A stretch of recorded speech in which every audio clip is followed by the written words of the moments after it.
You'd know her for voicing the one and only Shinomiya Kaguya in the popular anime adaptation of Kaguya-sama wa Kokurasetai. But do you know the struggle she went through, both professionally and personally, to reach the top of the Seiyu mountain? Might be some things many of us could relate to in this one. In this episode of Otaku Files, we take a look at Koga Aoi. Most of us outside of Japan may not be aware of some of the more interesting personalities within the Japanese otaku landscape, so I thought I'd do a little video series and try to shed some light on these individuals. This is Otaku Files. Kaguya-sama wa Kokurasetai Tensai Tachi no Renai Zunosen, or Kaguya-sama Love is War in English, is a super popular rom-com manga series written and illustrated by Akasaka Aka. It tells the story of two elite students doing everything they can to make the other one confess their love first, resulting in nothing but hilarity. The anime adaptation was also a massive hit, both in and out of Japan. In fact, it was so popular it managed to become the #1 anime of my anime list. And for this video, we're going to talk about Koga Aoi, the voice actress aka Seiyu of one of the main characters, Shinomiya Kaguya. 皆さんこんにちは、篠宮かぐや役古賀葵です。 What we'll find out is that Aoi's journey to becoming the voice of Kaguya in one of the most well-known anime of recent times wasn't exactly an easy one. Aoi is from the prefecture of Saga. She actually got into anime from a very young age, watching things like Purikua, Beyblade, Inuyasha, Pokemon, and One Piece. But she wouldn't find out about the occupation of Seiyu until around her 3rd or 4th year of elementary school, when after an anime episode, there was a clip showing the Seiyu performing. Now understanding that this kind of job existed, Aoi started to take an interest in becoming a Seiyu herself. However, there was a problem. She couldn't bring herself to tell anyone about her newfound dream. Around that time, Aoi didn't have much confidence in herself and cared a lot about what others thought. Apparently, she felt a vibe where the other kids had outgrown watching anime, making it harder for her to talk about being a Seiyu. She couldn't even tell her close friends. The first time Aoi talked about her ambition was in her 3rd year of high school during her career consultation session. But even then, she didn't specify Seiyu, instead saying she wanted to go to a vocational school in order to be a radio personality. I guess she thought that radio personality would somehow sound less weird.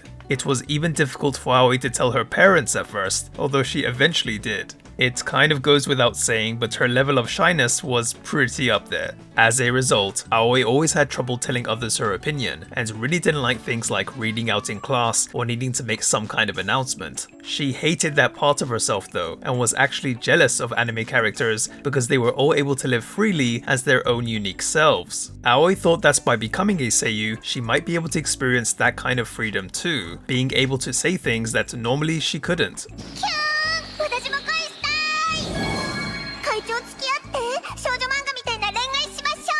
It was her shyness that drew her to the world of Seiyu. However, don't think Aoi was a weak kid though. In fact, she made her parents let her take judo lessons so that she could win in a fight against her older brother. But her brother ended up taking lessons with her.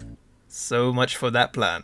In high school, Aoi did manage to make friends with others that also loved anime, and yet she couldn't even tell them about her wanting to be a Seiyu. There was another reason though. Being from the more rural prefecture of Saga, she thought others would think it was unrealistic to go to Tokyo and try making a living out of being a Seiyu, while everyone else was aiming for more quote-unquote stable jobs. Her parents were also not fans of her going all the way to Tokyo straight away, worried if a country girl like Aoi would be okay. So even though they weren't against the idea of her being a Seiyu, they recommended she go to a vocational school in Fukuoka, which ultimately Aoi decided to go with. And that ended up being the right decision. The vocational school was super fun, and with others that had similar ambitions, Aoi felt like she could open up and just be herself. However, it wasn't until her 2nd year that Aoi would find out about the existence of talent agencies. She wasn't sure which one to go for though, but one of her teachers suggested 81 Produce that was based in Tokyo. 81 Produce had a training school called 81 Actors Studio where Aoi could learn a lot from various teachers. It wasn't an easygoing place though, but her teacher said it would be worth it. So Aoi went for it and took the 81 Actors Studio audition. Luckily, she passed and would head to Tokyo with her parents' blessing after graduating. Aoi also wasn't the only one from her vocational school heading to Tokyo, and would end up room sharing with friends she made there. Her class at the training school was full of what she described as yo kyara, open and talkative students that were essentially not like Aoi, but luckily she did manage to make friends there too. Now after training, not all the students actually get to be a talent of 81 Produce. Some days later after completing her training though, Aoi would get a message with the result of talent.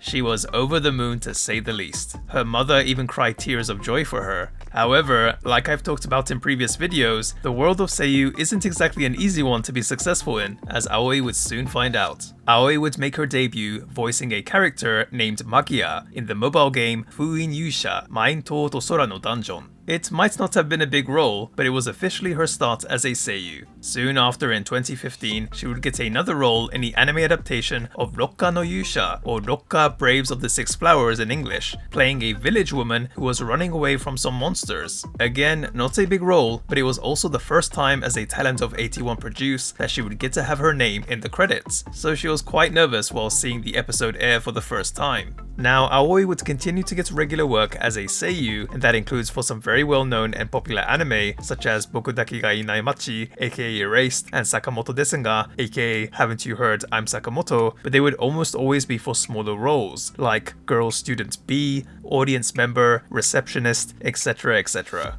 The first main role of her career happened in 2017 for the anime adaptation of Tenchi no 3 Piece, when she got to voice one of the heroines named Kanashiro Sora. There was actually a particular reason that helped Aoi get that part. You see, the story of Tenchi no 3 Piece heavily involves music, and it turns out Aoi was in the music club of her high school and knew how to play the drums, and Kanashiro Sora happens to be a character that indeed plays the drums. Aoi would spend the first 5 years of her career like that, primarily being a seiyuu for smaller roles. She came to understand that the seiyuu world wasn't actually all about ability. To succeed, luck played a major part too, as well as capitalizing on any skills you have and making clear what your interests are. However, as we all know, Lady Luck would eventually smile Aoi's way too. When she first read the manga of Kaguya-sama wa Kokurasetai, she felt like it had been a long time since she read a rom-com that was this interesting and knew she had to get the part. That's why when she found out she passed the audition, she shouted with joy. Aoi would get to play the lead character for what would be a major anime, and it would also be the first time she would get to voice a quote-unquote Ojo-sama character like Kaguya. And I gotta say, she did an amazing job,